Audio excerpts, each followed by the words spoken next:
Voter উপস্থিতি নিয়ে তুষ্ট নয় নির্বাচন কমিশন, দায়ী করলেন রাজনৈতিক সংকটকে। কুষ্টিয়ায় ভুয়া দলিলে মডেল মসজিদের জমি বিক্রির অভিযোগ, সক্রিয় দালাল চক্র। বিশ্বকাপের আগেই হোঁচট, যুক্তরাষ্ট্রের কাছে 5 উইকেটের লজ্জাজনক হার।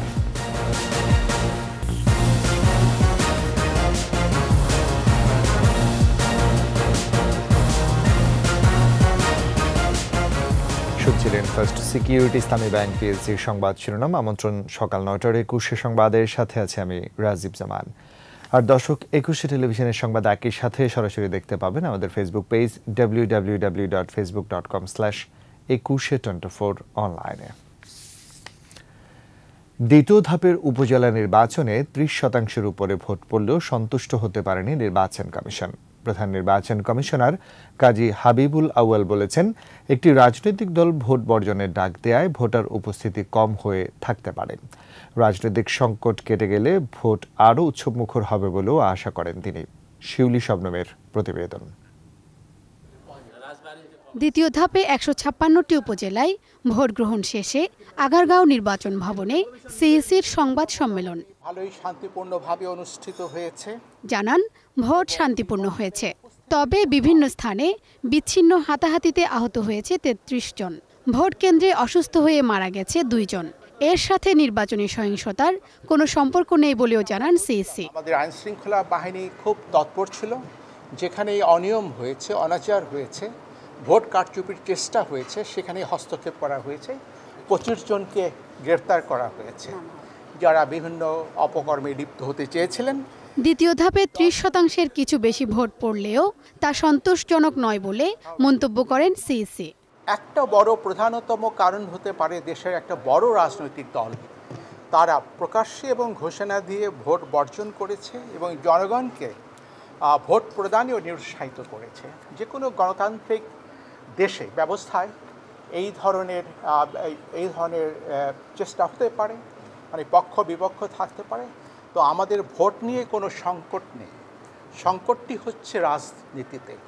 রাজনৈতিক সংকট কেটে গেলে ভোটার উপস্থিতি বাড়বে এবং নির্বাচন আরও উৎসবমুখর হবে বলেও আশা করেন সিইসি। সংকটটা রয়েছে, সেটা অবশ্যই একটা সময় কাটিয়ে ওঠা যাবে এবং সুস্থ ধারায় দেশের সামগ্রিক রাজনীতি প্রবাহিত হবে। শিউলি শবনম, 21 টেলিভিশন, ঢাকা। কুষ্টিয়া শহরের একটি মডেল মসজিদের জমি ভুয়া দলিলের মাধ্যমে বিক্রি করে দেওয়ার অভিযোগ উঠেছে। দালাল চক্রটি মসজিদের আরও জমি একই উপায়ে বিক্রির চেষ্টা করছে। তবে অভিযুক্তদের দাবি, মসজিদের জমি নয়, ক্রয় সূত্রে পাওয়া জমি বিক্রি করেছেন তারা। এ নিয়ে এলাকায় উত্তেজনা দেখা দিয়েছে। কুষ্টিয়া প্রতিনিধি জহিরুল ইসলামের তথ্যচিত্র আরও জানাচ্ছেন সমর ইসলাম। সম্প্রতি সরকারি অর্থে কুষ্টিয়া শহরের কুঠিপাড়ায় পুরনো মসজিদ ভেঙে আধুনিক মডেল মসজিদ নির্মাণ করা হয়েছে। নির্মাণের বেশ কয়েক বছর আগে মজমপুর মৌজায় এই মসজিদে 20 শতক জমি দান করেন স্থানীয় মাহাতাবুদ্দিন সরকার ও তার ছেলে। তখন জমিতে কোনো স্থাপনা নির্মাণ করেনি মসজিদ কর্তৃপক্ষ। এই সুযোগে ভুয়া দলিল তৈরি করে স্থানীয় একটি চক্র জমিটি দখলের চেষ্টা করছে। গত 6 মে চক্রটি 2.29 শতক জমি মাত্র 12 লাখ টাকায় বিক্রি করে দেয়। এই সম্পত্তি মসজিদ ঈদগাহে হচ্ছে, এটা দান করা হয়েছে। আর অনেকের জমি আছে, শুধু গণীয় করলি না, মসজিদকে দান করেছে। এখন মসজিদ কি করবে সেটা কর্তৃপক্ষ জানে। তবে অভিযুক্তদের দাবি, ওই জমি মসজিদের নয়, তারা ক্রয় সূত্রে পাওয়া জমি নিয়ম মেনেই বিক্রি করেছেন। এখানে না মসজিদের কোনো জমি আছে না ঈদগার জমি আছে। আমরা তো এই পাড়ারই সন্তান, এই মসজিদের পিছনে আমাদের অবদান আছে, ঈদগার পিছনে আমাদের অবদান আছে। আমরা কখনো এইরকম ধরনের কাজ আমরা কেন করতে যাব? মসজিদ কমিটির নেতা ও স্থানীয় জনপ্রতিনিধিরা বলছেন, ওই জমির মালিকানা মসজিদের, কোনোভাবেই জমি বেদখল হতে দেবেন না বলেও জানান তারা। পুরাতন মসজিদ যদিও বিলুপ্ত হয়েছে, কিন্তু কমিটি আছে এবং কমিটির আন্ডারে নেওয়া হয়েছে। এখন আমাদের তো সম্পত্তি রক্ষা করতে হবে। আসলে এই সম্পত্তি কারোর ব্যক্তিগত সম্পদ না, এটা একটা প্রতিষ্ঠানিক, একটা সামাজিক প্রতিষ্ঠানের সম্পদ। এই সম্পদ রক্ষা করার দায়িত্ব এলাকাবাসীর সকলের। এদিকে মসজিদের জমি বেদখল হওয়ার খবরে এলাকায় উত্তেজনা দেখা দিয়েছে। তবে স্থানীয় প্রশাসন বলছে, দুপক্ষের কাগজপত্র দেখে শিগগিরই বিষয়টি নিষ্পত্তি করা হবে।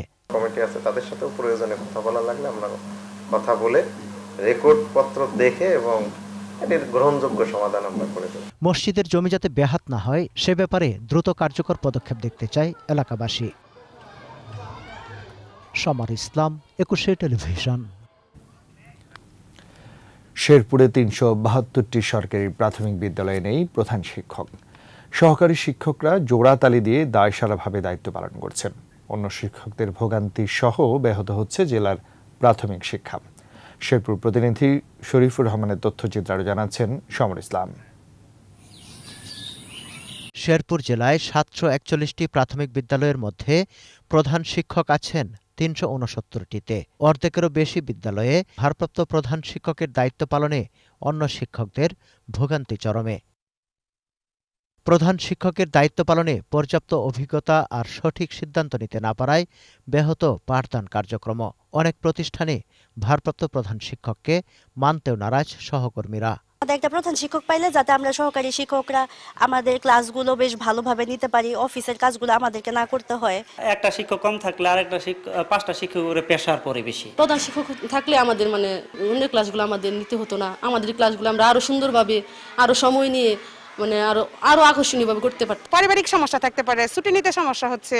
ভারপ্রাপ্ত প্রধান শিক্ষকদের প্রশাসনিক কাজ, শ্রেণীকক্ষ পর্যবেক্ষণ সহ সভা সেমিনারে অংশ নিতে হয়। ফলে তারা পাঠদানে সময় দিতে না পারায় শিক্ষার গুণগত মান ধরে রাখাও সম্ভব হয় না। একটা শিক্ষা প্রতিষ্ঠানে যদি একটা প্রধান শিক্ষক না থাকে তাহলে আমার দৃষ্টিকোণ থেকে মনে হয় যে কখনোই সে শিক্ষা প্রতিষ্ঠানটা সুষ্ঠু সুন্দরভাবে ম্যানেজমেন্ট করা ঠিক না। প্রধান শিক্ষক না থাকলে যেমন শিক্ষকদের ম্যানেজমেন্টটা এখানে কিছু বা শিক্ষকদের একটা গাছারা ভাব থাকতে পারে বা শিক্ষকরা দায়িত্ব সঠিকভাবে পালন নাও করতে পারে। প্রধান শিক্ষক যদি না থাকে তাহলে সেই স্কুলে লেখাপড়ার মান কিরকম হতে পারে। শূন্য পদ পূরণে প্রাথমিক শিক্ষা অধিদপ্তরে কাগজপত্র পাঠিয়েছে জেলা প্রাথমিক শিক্ষা দপ্তর।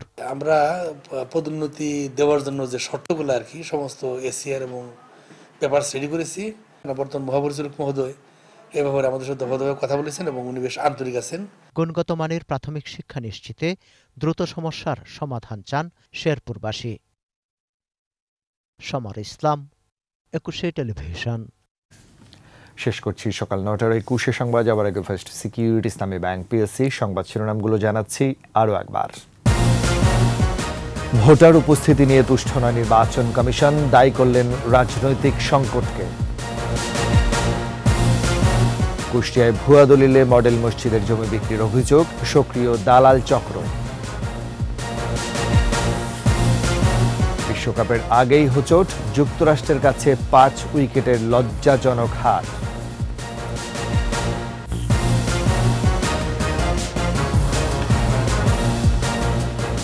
সবশেষ খবর জানতে ডায়াল করুন 202 নম্বর আর ভিজিট করুন 21.com ওয়েবসাইটে। ছড়া ফেসবুকে ভিজিট করতে পারেন facebook.com/2124 অনলাইনে। এতক্ষণ সাথে থাকার জন্য ধন্যবাদ। পরবর্তী সংবাদ দুপুর 12টায় দেখার আমন্ত্রণ রইল। 21-এর সাথে থাকুন।